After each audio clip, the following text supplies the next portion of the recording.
Donc, bienvenue pour cette belle journée que nous allons vivre encore dans la tendresse, l'amour de notre Dieu. Et aujourd'hui, nous allons parler de l'espérance et du témoignage plus particulièrement. Voilà, on a choisi ce verset, rendre compte de l'espérance qui nous habite, pour faire le lien entre le jubilé, sur le thème de l'espérance, et cette invitation qui nous est faite dans l'Église à porter témoignage, à donner notre témoignage. C'est intéressant pour nous de faire ce lien en se disant, voilà, l'Église nous invite aujourd'hui à méditer vraiment sur ce qu'est l'espérance. Comment l'espérance habite nos cœurs, comment cette vertu est renouvelée et vraiment est un roc pour nous. Pourquoi ? Parce que nous sommes chrétiens, nous vivons dans l'espérance. Pourquoi ? Exactement. Parce que nous croyons que Christ est ressuscité, que nous sommes sauvés. Vous voyez, c'est comme si toute l'humanité, on regardait un film et nous, on connaît déjà la fin. On sait que ça se finit bien. Voilà, on ne sait pas ce qu'il va y avoir entre les deux comme péripéties, mais on sait et on est convaincu et on a la chance de pouvoir vivre ici et maintenant de ce trésor de grâce pour nous. Nous connaissons le Christ Seigneur. C'est lui qui renouvelle jour après jour le souffle. Notre Créateur renouvelle la vie en nous, jour après jour. C'est lui qui nous tient dans sa main, avec tout ce que ça suppose aussi de mystère dans notre vie. Voilà, d'incompréhension et de mystère. Mais nous croyons en celui qui est notre Père, nous croyons que nous sommes ses enfants bien-aimés. Et donc, on est appelé à témoigner de cette espérance. Et vous voyez comme c'est important aujourd'hui. Vous voyez comme c'est important aujourd'hui que l'on puisse témoigner de cette vérité qui nous rend libres. Que l'on puisse partager ce trésor de la grâce et que déjà on l'accueille dans notre cœur, dans notre vie, pour en témoigner. Et là, on va voir aujourd'hui le témoignage dans l'Église. Pourquoi nous sommes invités à témoigner ? Pourquoi quand on parle d'évangélisation, on parle de témoignage et que ce n'est pas quelque chose qui est à la mode ? Mais quelle est l'importance ? Pourquoi on parle de témoignage dans l'Église ? Donc c'est important pour nous de se dire que l'on a à témoigner de notre joie de croire, notre joie d'être aimé par Dieu, notre joie de nous savoir sauvés. C'est dans cette expérience-là que l'on puise notre témoignage. Et on en reparlera plus en détail, mais c'est important de se dire on ne peut pas témoigner de quelque chose que l'on ne vit pas. Enfin, on témoigne vraiment de quelque chose que l'on vit. Voilà. Et il n'y a pas de meilleur témoignage que d'autres. Mais là, le fondement aujourd'hui, c'est vraiment on a à être soi et à témoigner de ce que l'on est et de notre expérience, chacun, unique avec Dieu. Et en fait, on rentre dans une expérience de témoignage parce que nous témoignons à la suite de Jésus qui a rendu témoignage à la vérité.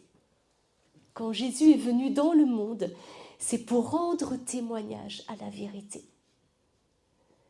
Il est venu pour témoigner que nous avons un Père au ciel qui nous aime. C'est ce que nous dit Saint Jean. Et dans le catéchisme catholique, au paragraphe 160, il est dit ceci. En effet, le Christ a invité à la foi et à la conversion. Il l'a nullement contraint. Il a rendu témoignage à la vérité. Mais il n'a pas voulu l'imposer par la force à ses contradicteurs. Son royaume s'étend grâce à l'amour par lequel le Christ, élevé sur la croix, attire à lui tous les hommes. Jésus est venu rendre témoignage à la vérité, il est mort sur la croix pour rendre témoignage à la vérité. Pour que l'on comprenne à quel point Dieu nous aime et à quel point nous sommes ses enfants. Il n'y a pas eu d'autre moyen que d'aller jusqu'au bout face à ces contradicteurs. Et vraiment, Dieu par puissance aurait pu foudroyer tout le monde et imposer à tout le monde de se prosterner devant lui. Mais non, c'est la sagesse de Dieu, c'est la folie de Dieu, c'est son amour infini. Et donc, vous voyez, comme le témoignage, c'est important pour nous de réaliser que C'est le moyen que le Christ a choisi pour édifier l'Église, le témoignage. Lui-même est venu rendre témoignage à la vérité. Et il a invité ses apôtres à sa suite à rendre témoignage. Et c'est ce que l'on peut lire dans 1 Jean 1,4. Ah non, je ne l'ai pas mis là. Ce que nous avons entendu, ce que nous avons vu de nos yeux, ce que nous avons contemplé, ce que nos mains ont touché du verbe de vie, car la vie s'est manifestée. Nous l'avons vu, nous en rendons témoignage et nous vous annonçons cette vie éternelle qui était auprès du Père et qui nous est apparue. Ce que nous avons vu et entendu, nous vous l'annonçons, afin que vous aussi, vous soyez en communion avec nous. Quant à notre communion, elle est avec le Père et avec son Fils Jésus-Christ. Tout ceci, nous vous l'écrivons pour que votre joie soit complète. Jésus, en venant dans le monde, est venu rendre témoignage à la vérité. Il est venu nous révéler que nous avions un Père et que nous étions ses fils. Et les apôtres ont rendu témoignage de cette expérience qu'ils ont fait en côtoyant Jésus. Ils rendent témoignage que le Fils est venu dans le monde. Et c'est par le témoignage que les cœurs s'ouvrent. Vous voyez, c'est important pour nous de réaliser que le témoignage, c'est comme l'ADN de l'Église. L'Église, ce n'est pas une institution. Ça n'a pas été... Jésus, il n'est pas venu en disant, bon, alors on va s'organiser, on va répartir le territoire, là, le pays, puis voilà, je vais vous envoyer chaque apôtre, vous allez aller chacun dans une ville, et puis vous allez édifier votre Église. Non. En fait, l'Église, elle s'est édifiée sur le témoignage, sur la tradition, le témoignage oral, et puis après, on a mis par écrit à un moment donné. Mais ça a été d'abord une expérimentation. Enfin voilà, nous avons rencontré quelqu'un, nous avons rencontré Jésus-Christ, notre Seigneur, et nous vous l'annonçons. Et c'est important pour nous de le réaliser, parce que ça veut dire que, et ce qu'on va reprendre ce matin, mais notre responsabilité de baptiser, elle est là. Et l'Église ne peut exister que de cette façon. Elle n'existe pas d'abord par des structures que l'on tient. On a besoin, on a besoin d'organiser après les choses pour vivre en Église. Mais ce qui est premier dans l'Église, qui va être premier dans notre vie de baptiser, c'est de rendre témoignage. Et la transmission de la foi ne peut se faire que parce que l'on rend témoignage. Il est dit ceci, là je m'appuie vraiment sur la tradition, sur ce que nous dit l'Église. Il est dit ceci dans le catéchisme, dans le compendium, c'est-à-dire un catéchisme qui est un peu plus compressé. La tradition apostolique est la transmission du message du Christ qui s'accomplit depuis les origines du christianisme par la prédication, le témoignage, les institutions, le culte, les écrits inspirés. Vous voyez, il y a eu d'abord la prédication, puis après il y a eu le témoignage, puis après on a institué, on a organisé l'Église et on a mis par écrit. Les apôtres ont transmis à leurs successeurs, les évêques, et à travers eux à toutes les générations jusqu'à la fin des temps, ce qu'ils ont reçu du Christ et ce qu'ils ont appris de l'Esprit Saint. Ça, c'est ce que nous dit l'Église, de ce qu'est l'Église. C'est important pour nous de réaliser à quel point le témoignage est vraiment central dans la vie de l'Église. Et le pape François nous dit ceci dans la joie de l'Évangile. Toute évangélisation est fondée sur la parole de Dieu écoutée, méditée, vécue, célébrée et témoignée. Elle doit être au cœur de toute action ecclésiale. Elle alimente, fortifie, rend capable d'un authentique témoignage. La première motivation pour évangéliser est l'amour de Jésus que nous avons reçu, l'expérience d'être sauvés par lui qui nous pousse à l'aimer toujours plus. Ce qui nous pousse à témoigner, c'est cette expérience de l'amour de Dieu qui renouvelle sans cesse. Il y a ce feu dans notre cœur qui est sans cesse renouvelé. L'enthousiasme dans l'évangélisation se fonde sur cette conviction. Nous disposons d'un trésor de vie et d'amour qui ne peut tromper, le message qui ne peut ni manipuler ni décevoir. parce qu'il vient de Dieu.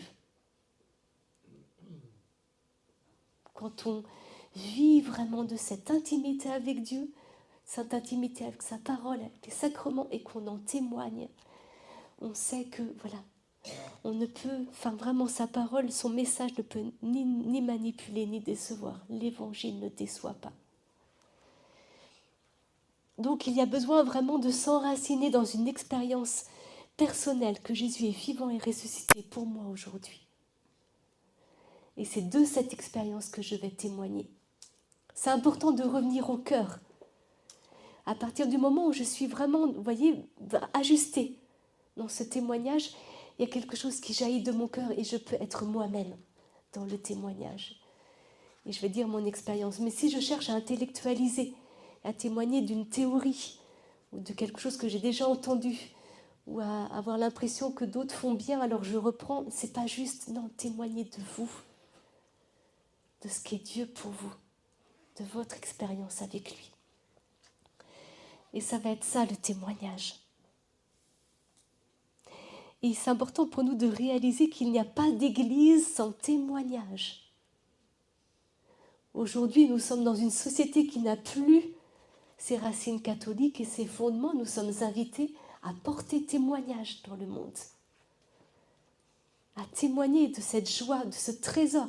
Enfin, si on est convaincu que c'est vraiment un trésor pour notre vie, voilà, on va laisser le Seigneur se servir de nous et nous envoyer comme des témoins.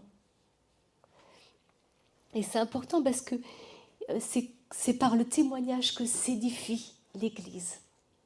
C'est par le témoignage qu'il y a la transmission de la foi. Dieu peut, dans la vie de l'un ou l'autre, intervenir directement, mais la plupart du temps, c'est important de le réaliser, mais la plupart du temps, nous avons eu des personnes qui nous ont devancés, qui ont été témoins pour nous dans notre expérience de foi. Et gloire à Dieu! C'est tellement important. Nous avons besoin les uns des autres. Et Dieu nous donne les uns aux autres dans le témoignage. Et le témoignage, vous voyez, c'est pas juste annoncer Jésus est vivant. Enfin, on va en parler. Bien sûr que c'est important de l'annoncer en parole, mais c'est en parole et en acte que l'on témoigne. On témoigne par notre vie. On témoigne par notre façon d'être, par notre façon d'accueillir, par tout ce que l'on est. Il y a quelque chose qui rayonne. Il y a quelque chose qui questionne autour de nous. C'est cette expérience spirituelle-là. Et du coup, le témoignage devient simple quand on comprend déjà l'importance. Voilà, parce que sinon, il n'y a pas d'église sans témoignage. Et que c'est fondateur. Il n'y a pas d'autre moyen, en fait, de... C'est comme si le Seigneur, il pourrait illuminer les consciences. En un claquement de doigts, illuminer les consciences et se révéler. Mais il choisit de passer par nous. Il choisit de nous envoyer témoigner de cette bonne nouvelle pour que le royaume de Dieu advienne au milieu de nous.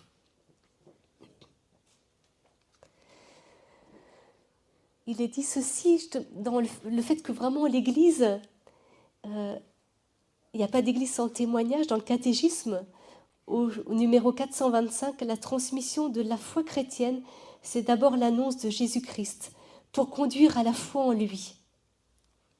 Dès le commencement, les premiers disciples ont brûlé du désir d'annoncer le Christ. Nous ne pouvons pas, quant à nous, ne pas publier ce que nous avons vu et entendu, dans les Actes 80. Et ils invitent les hommes de tous les temps à entrer dans la joie de leur communion avec le Christ. Entrer dans la joie de notre communion avec le Christ et en témoigner. L'homme peut oublier ou refuser Dieu, ça c'est dans le paragraphe 30. Dieu, lui, ne cesse d'appeler tous les hommes à le chercher pour qu'ils vivent et trouvent le bonheur. Mais cette quête exige de l'homme tout l'effort de son intelligence, la rectitude de sa volonté, un cœur droit et aussi le témoignage des autres qui lui apprennent à chercher Dieu. Le témoignage des autres qui lui apprennent à chercher Dieu. De réaliser à quel point, dans notre vie chrétienne, juste parce que l'on a la foi, sans que l'on s'en rende compte. Hein. Mais il peut y avoir vraiment un grand nombre de personnes autour de nous qui se mettent en route, qui se questionnent, juste parce que nous avons la foi. Vous voyez ce qu'est le témoignage dans son essence, de comprendre que ce n'est pas juste annoncer, c'est beaucoup plus que ça, c'est toute notre vie qui rayonne. Et c'est tellement important. Et donc, on suscite vraiment une forme de désir, de soif spirituelle chez les autres, parce que l'on est, parce que nous, on croit en Dieu. Déjà, sans rien dire. Donc en plus, quand on en parle et quand on encourage, on permet au Seigneur de venir, de se frayer un chemin dans les cœurs. Et donc l'annonce du Christ par le témoignage, elle se fait par la vie. Voilà. L'Église nous dit qu'elle se fait par la vie et par la parole. Donc dans Lumen Gentium, au chapitre 35, il est dit ceci, la mission prophétique, les laïcs l'accomplissent aussi par l'évangélisation, c'est-à-dire l'annonce du Christ faite par le témoignage de vie et par la parole. Ça, c'est dans Vatican II. Il nous est dit que nous sommes invités à témoigner par notre témoignage de vie et par la parole, explicitement, les deux. Et c'est important, l'équilibre entre les deux. Et dans le catéchisme, au paragraphe 2044, je m'appuie vraiment sur ces écrits parce que c'est important pour nous. Après, on pourra vous l'envoyer pour ceux qui veulent, mais c'est important pour nous de réaliser que là, c'est vraiment le trésor de notre foi, le trésor de l'Église qui nous est donné, vraiment à vivre en substance. La fidélité des baptisés est une condition primordiale pour l'annonce de l'Évangile et pour la mission de l'Église dans le monde. La fidélité des baptisés.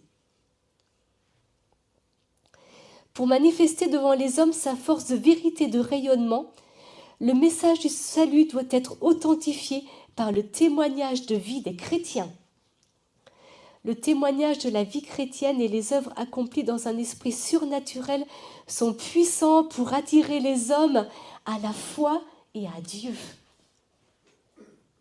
Je vous relis parce que c'est important, du catéchisme de l'Église catholique. La fidélité des baptisés est une condition primordiale pour l'annonce de l'Évangile et pour la mission de l'Église dans le monde. Pour manifester devant les hommes sa force de vérité, de rayonnement, le message du salut doit être authentifié par le témoignage de vie des chrétiens. Le témoignage de la vie chrétienne et les œuvres accomplies dans un esprit surnaturel sont puissants pour attirer les hommes à la foi et à Dieu. Donc ça, ce passage-là qui est entre guillemets, c'est vraiment Vatican II qui nous le redit. Donc là, c'est vraiment l'essence de ce que nous avons à vivre en Église aujourd'hui. Et c'est important, le témoignage de la vie chrétienne et les œuvres accomplies dans un esprit surnaturel sont puissants pour attirer les hommes. C'est vraiment nous, on fait notre part. On arrive avec nos 5 pains et nos 2 poissons et Dieu multiplie. Et c'est ça le témoignage aujourd'hui. Si on commence à regarder les choses de notre point de vue, on se dit, moi je ne suis pas capable de témoigner et puis moi je ne témoigne pas et voilà, ma vie n'a pas d'impact. Mais j'en sais rien. Enfin, l'impact spirituel de ma vie et de mon témoignage, qu'est-ce que j'en sais? Je ne le vois pas. Il y a toute une part du rayonnement de notre vie que l'on ne verra qu'au ciel, qu'on ne comprendra. Il y a très peu de retours que l'on a en fait. De comment, dans ce que l'on est, dans ce que l'on rayonne au quotidien, comment ça peut impacter autour de nous. Et c'est important. Et là, l'Église nous dit vraiment, il y a une puissance qui se déploie, accomplie dans un esprit surnaturel, c'est-à-dire le fait que je donne ma vie au Seigneur et que je veux être fidèle, la fidélité des baptisés. Je veux demeurer toute ma vie fidèle à la grâce de mon baptême. Le fait d'avoir ce désir qui brûle mon cœur a un impact fort et réel pour le monde, dans le monde, pour le monde. Rien que le fait que je reste fidèle à la grâce de mon baptême, c'est un témoignage. Et ça nous renvoie vraiment à notre responsabilité spirituelle. On a l'impression qu'il faut être en premier dans le faire, que témoigner, c'est d'abord faire. Mais témoigner, c'est d'abord être. On témoigne d'une expérience spirituelle et il y a quelque chose qui se passe. Si je suis enracinée dans ma vie de foi, je permets à Dieu de m'utiliser comme il veut, comme témoin de son amour et de sa grâce. Plus je vais m'enraciner en lui, plus je vais m'abandonner en lui, plus je vais pouvoir témoigner de son amour, de sa miséricorde, de sa tendresse autour de moi. Il y a quelque chose qui se passe. Et là, je suis fidèle à la grâce de mon baptême. Je fais fructifier la grâce de mon baptême dans ma vie. C'est le seul moyen de rentrer vraiment dans un témoignage fécond. Et c'est ce que nous dit l'Église, c'est ce que nous dit la tradition de l'Église, c'est l'invitation et l'encouragement de l'Église pour nous. On est vraiment dans ce qui fait l'ADN, vous voyez, ce qui est important aujourd'hui.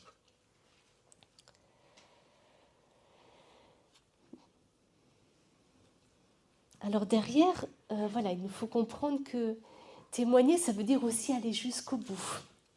Ce que nous dit l'Église et ce que nous ont dit les chrétiens avant nous, c'est que l'invitation au témoignage, elle peut aller jusqu'au martyre. Il y a le martyre de sang, mais il n'y a pas que le martyre de sang. Mais on le voit bien, on le voit, le nombre de martyrs qu'il y a pu y avoir encore cette année. Et c'est intéressant pour nous de comprendre ce que nous dit l'Église du martyr. Parce que souvent on a ce côté, il peut y avoir une vision un peu fun du témoignage, un peu moderne de l'Église. Aujourd'hui, il faut évangéliser, il faut témoigner. Mais il faut comprendre que le témoignage est d'abord ma vie, ce que je suis en Christ, et que ça peut aller jusqu'au martyre, et qu'on le sait depuis le début.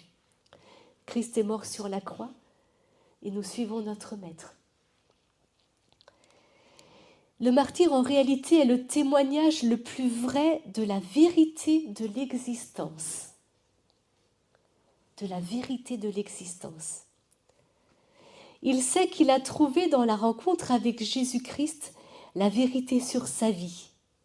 Et rien ni personne ne pourra jamais lui arracher cette certitude. Jésus est venu rendre témoignage à la vérité. Et il nous invite à sa suite à rendre témoignage à la vérité. Il y a une conviction de foi, vraiment. Nous croyons vraiment qu'il est mort et ressuscité pour nous et qu'il a ouvert les portes du ciel pour nous.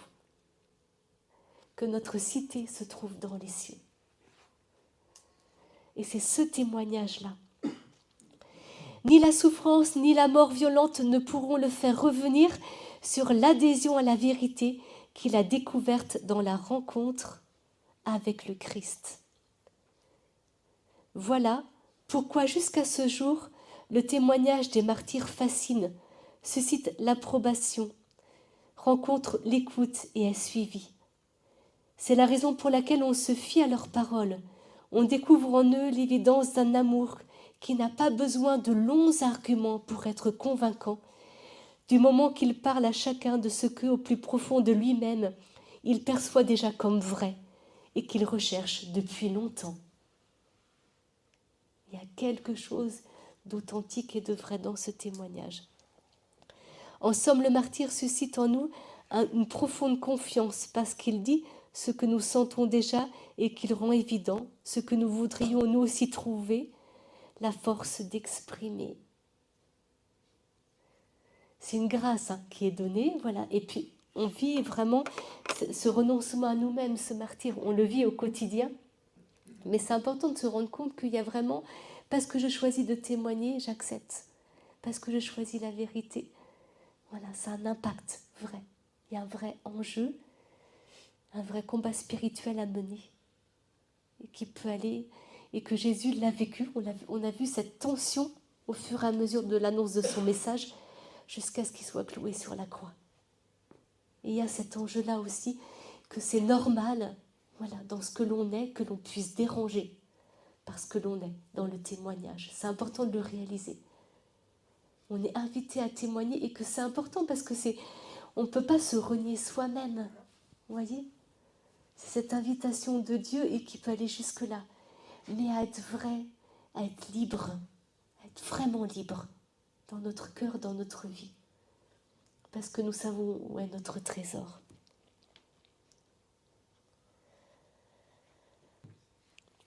Donc c'est important pour nous de réaliser, voilà, moi je vais conclure par par ça, mais de réaliser que on est invité par l'Église, vraiment c'est ce trésor, et je trouve que c'est important de s'appuyer sur cette tradition. On est invité à rendre ce témoignage d'une expérience personnelle que nous avons fait un jour et qui a changé notre vie. Et cette expérience, nous l'avons fait parce que nous avons eu des témoins sur notre route, des gens qui nous ont donné envie de chercher Dieu, envie de nous mettre en route, envie de vivre la même chose. Et parce que nous avons eu ces témoins qui nous ont partagé cette expérience et que nous sommes adressés à Dieu et nous avons vécu chacun à son histoire sainte avec Dieu. Mais nous avons fait cette expérience personnelle au plus profond de nos cœurs que Dieu est là dans notre vie, qu'il nous aime et nous croyons que nous pouvons revenir à lui. Nous croyons qu'à tout moment nous pouvons lui demander sa grâce et que c'est de ça que nous sommes invités à témoigner aujourd'hui. Et c'est important du coup, voilà, dans cette histoire sainte que nous avons avec Dieu, et après on va rentrer plus dans le détail, on apprend à la relire, on apprend à relire ces passages de Dieu. Souvent, quand on parle témoignage, de quoi je pourrais témoigner, moi? C'est la première chose qui peut venir à l'esprit facilement, hein, c'est se dire, mais de quoi je pourrais témoigner? Et en fait, c'est hyper important de se rendre compte que vraiment tous, si on est là, c'est parce que Dieu nous invite vraiment à témoigner de quelque chose et que, en faisant cette relecture spirituelle, on va pouvoir trouver les mots. On va après apprendre à pouvoir donner un témoignage de façon claire, compréhensible et simple. Vous voyez, on a besoin aujourd'hui, l'Église nous y invite, elle nous dit qu'on témoigne parce que l'on est, et ça c'est important de réaliser l'impact auprès de nos voisins, auprès de nos collègues de travail, auprès de nos amis, de ce que l'on est. Et ça, on ne le mesure pas toujours. Mais c'est important de le réaliser, juste parce que l'on a la foi et qu'on reste fidèle à la grâce de notre baptême. Il y a quelque chose qui interpelle autour de nous, surtout dans la durée, des gens que l'on connaît depuis longtemps. Et puis, apprendre à verbaliser son témoignage. Voilà, apprendre, et ça on va le travailler aujourd'hui, comment donner son témoignage. Comment, de quel mot j'emploie, comment j'apprends à donner mon témoignage pour que ça soit clair.